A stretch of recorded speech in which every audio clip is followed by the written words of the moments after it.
On June 20th, Christopher Nolan's Oppenheimer will hit cinemas worldwide, shedding light of the life of J. Robert Oppenheimer, a visionary who played a pivotal role in the invention of the atomic bomb during a race against the Nazis. But what if I told you that history is repeating itself, and we are once again caught in the midst of a dangerous arms race that could spell the end of humanity? Yes, Oppenheimer was in the same situation as we are right now. In this video, we explore why this film serves as a powerful warning for our current era. Join me as we examine the eerie similarities to the tumultuous 1930s and unravel the terrifying uncertainties that lie ahead. We basically relive the 1930s, and you all know what follows next. Welcome to Dark New World. History never repeats itself, but it does often rhyme. The last time the world changed fast, globally, in a short time span, and in a violent way, was 80 years ago. The world of 1914 has nothing to do with the one in 1945. Everything changed, socially, economically, on a geopolitical scale. Everything was unrecognizable. This was the birth of the world we all know and grew up in. Now, we are witnessing its death. The things have started to change quite quickly. In the last 4 years, we had more world-changing events than in the decade before.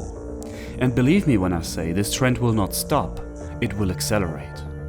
After the devastating First World War, Europe was confronted with immense challenges. The German Reich, now transformed into the Weimar Republic, emerged as a young but fragile democracy, grappling with the internal conflicts, economic hardships, and resurgence of sentiments longing for the return of the German Reich.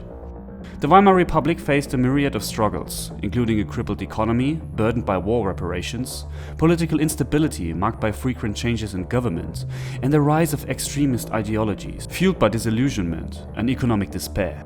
The severe economic crisis that followed the war, exacerbated by the harsh terms of the Treaty of Versailles, left the German people disillusioned and desperate for change.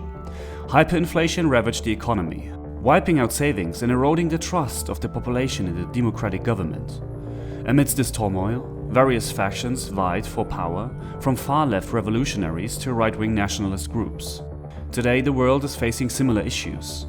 The longer you think about it, the more you will realize how similar the situation is. And then it gets scary. In the end, the 7 main points that define our time were the same that defined the 1930s. Economic instability. Both eras witnessed significant economic turbulence. The 1920s and 1930s experienced economic recessions, stock market crashes, such as the Wall Street crash of 1929, and high unemployment rates. Similarly, in the last 8 years, we have witnessed economic fluctuations, including the 2008 global financial crisis and subsequent recessions, which have impacted livelihoods and financial stability. Rising populism. Populist movements gained traction in both periods. The 1920s and 30s saw the rise of right-wing nationalism and extremist ideologies, exemplified by the ascent of fascist regimes like Adolf Hitler's Nazi Germany. In recent years, we have witnessed a resurgence of populist movements around the world, marked by the emergence of nationalist leaders and the spread of populist rhetoric, tapping into public frustrations and fears. Political polarization. Divisions within society and political polarization were prominent features of both eras. The 1920s and 30s saw deep ideological rifts and social tensions, often leading to violent clashes between different factions.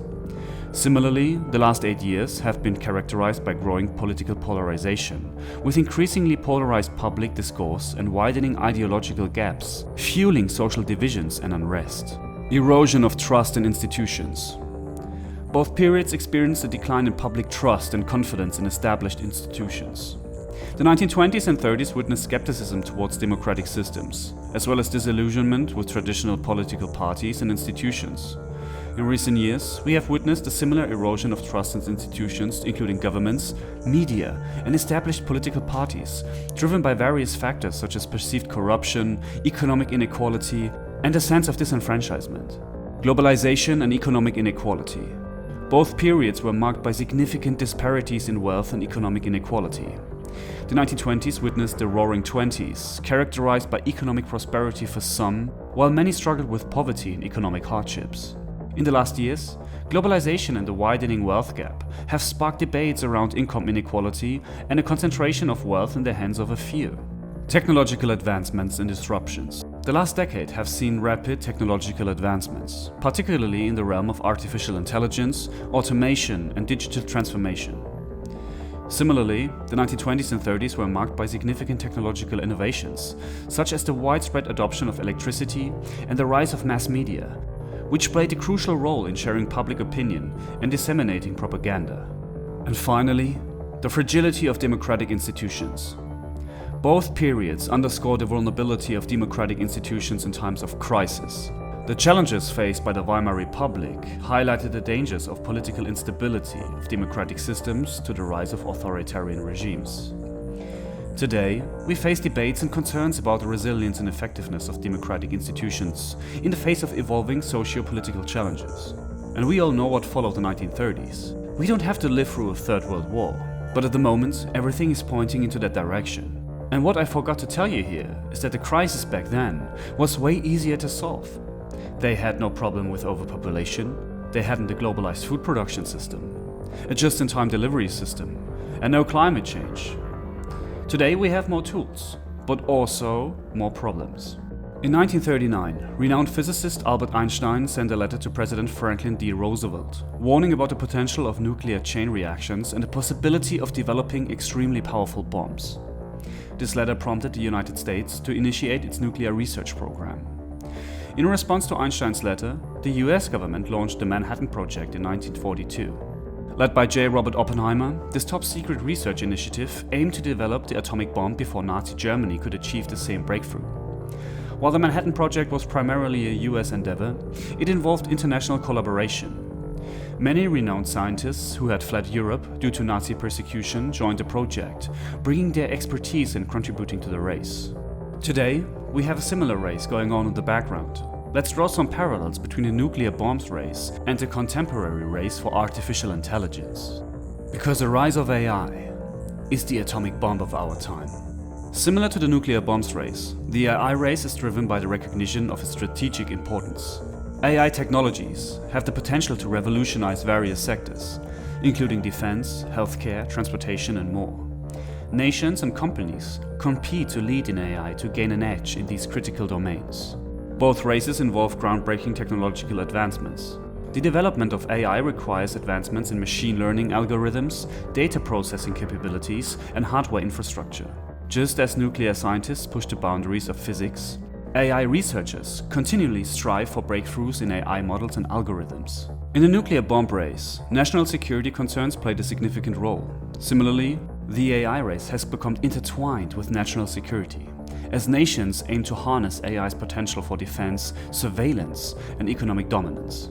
While the nuclear bomb race primarily involved secretive projects driven by national interests, the AI race showcased a blend of collaboration and competition. Companies, researchers, and nations collaborate on AI research and development, while simultaneously competing to establish themselves as AI leaders. And both races raise important ethical considerations. The race to the nuclear bomb led to discussions about the ethical use of such destructive power.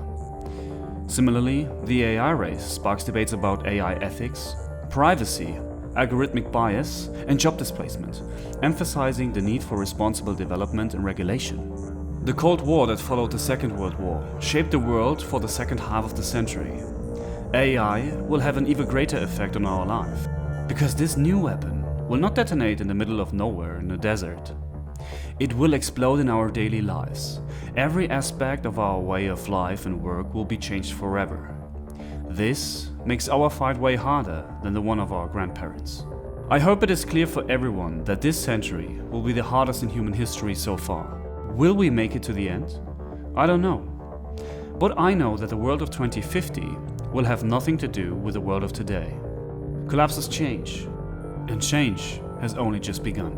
Let's talk about the fractured society of the United States, the dangers of a civil war, and the slow death of an empire. And on the right, we talk about the nuclear reactor in Ukraine, and why a catastrophe is unavoidable at this point. If you like this video, then like and subscribe. My name is Dennis.